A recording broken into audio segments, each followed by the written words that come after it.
Hello' everyone, কালি ৰাতিপুৱা মই আপোনালোকৰ লগত মোৰ ৰাতিপুৱাৰ ৰুটিনটো শ্বেয়াৰ কৰিছিলোঁ আৰু আজি ভাবিছোঁ যে স্কুলৰ পৰা অহাৰ পাছত মই কি কৰোঁ তাকে দেখাওঁ। আৰু মই দুৰ্গা চেত্ৰী, আপোনালোক সকলোকে মোৰ নতুন এটা ভিডিঅ'লৈ স্বাগতম জনাইছোঁ। মই এগৰাকী শিক্ষয়িত্ৰী আৰু মই এজনী 2 বছৰীয়া ছোৱালীৰ মাক। আৰু স্কুলৰ পৰা অহাৰ পাছতেই মই তাইৰ লগত অকণমান সময় কটাওঁ, মানে তাইক শুৱাই লওঁ। আৰু আপোনালোকে তাই ভাবিব পাৰে মই তেনেকৈ হাত ভৰি নোধোৱাকৈ তাইক শুৱাওঁ বুলি, কিন্তু উপায় নাথাকে। তাই কেতিয়াবা ৰাস্তাতে ৰখি থাকে, তাই ইমানেই আগ্ৰহেৰে মোলৈ ৰৈ থাকে, মানে মই হাত ভৰি ধুবলৈ যাম বুলি ক'বই নোৱাৰোঁ। তাইক শুৱাই আহিহে মই ভাত পানী খাওঁ। আৰু এয়া মই মোৰ ফেভৰেট কামটো কৰি লৈছোঁ। তাইক যেতিয়া মই শুৱাই আহোঁ, তাৰপিছত যেতিয়া ভাত খাবলৈ বহোঁ, কিবা এখন চাবলৈ বহোঁ। হয়, মোৰ বাৰ লগত মই কথা পাতোঁ, নহয় মই কিবা এটা চিৰিজ চাওঁ, যাতে মোৰ মাইণ্ডটো অকণমান হ'লেও ৰিফ্ৰেছ হৈ থাকে।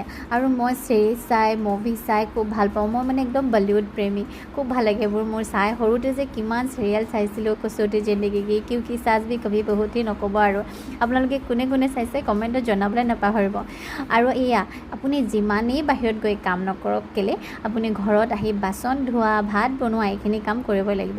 এই যেতিয়াই মোৰ লগৰবোৰে ফোন কৰি সোধে নহয় কি কৰি আছ, তেতিয়া মই কওঁ মই ভাত বনাই আছোঁ বা হেতা লৰাই আছোঁ। মাইকী মানুহে যিমানেই যি নকৰক কেলে হেতা লৰাবই লাগিব, বাচন ধুবই লাগিব। আৰু আহি লৈয়ে যেতিয়া মই ঘৰটো এনেকৈ চাফ চিকুণ হৈ বিচনাত পৰোঁ নহয়, কি শান্তি লাগে। গধূলি এয়া মাহঁতৰ কাৰণে চব্জি বনাই দিছোঁ, যিহেতু পিছদিনাখন একাদশী আছিলে আৰু মাহঁতে একাদশীৰ আগদিনাখনৰ পৰাই কিছুমান নিয়ম ফ'ল' কৰে। আৰু এইটোৱে আছিলে মোৰ দিন। আপোনালোকক চাই কেনেকুৱা পালে জনাবলৈ নাপাহৰিব। তেন্তে আজিলৈ আহিছোঁ, সকলো ভালে থাকক, বাই বাই।